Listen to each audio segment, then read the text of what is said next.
लोकशाहीचा बुलंद आवाज, रिपब्लिकन वार्ता महाराष्ट्र।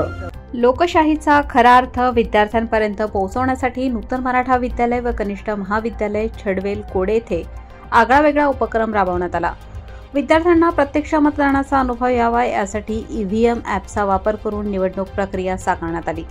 विद्यार्थ्यांनी आधार कार्डच्या आधारे नोंदणी करून मतदान प्रक्रियेत सहभाग घेतला। यावेळी बॅलेट मिळणे, मतदान यंत्रावर मतदान करणे आणि बीपचा आवाज येणे हे सर्व टप्पे विद्यार्थ्यांनी अनुभवले।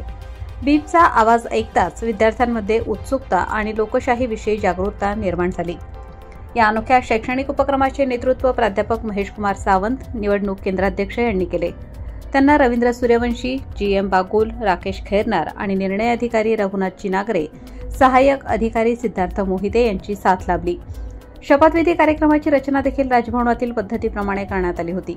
यामध्ये राज्यपालांची भूमिका विद्यालयाचे प्राचार्य रावसाहेब संजय कुमार पाटील यांनी पार पाडली। या उपक्रमाबाबत संस्थेचे अध्यक्ष दादासाहेब पराग बेडसे, सचिव अनिल सोनवणे, सर्व विश्वस्त मंडळ व व्यवस्थापक मंडळ तसेच पालकांनी विद्यार्थ्यांच्या सहभागाचे आणि संकल्पनेचे विशेष कौतुक केले। रिपब्लिकन वार्ता महाराष्ट्र न्यूजसाठी प्रतिनिधी भूषण बेडसे, तालुका साक्री, जिल्हा Dhule. Subscribe now and press the bell icon. Never miss an update.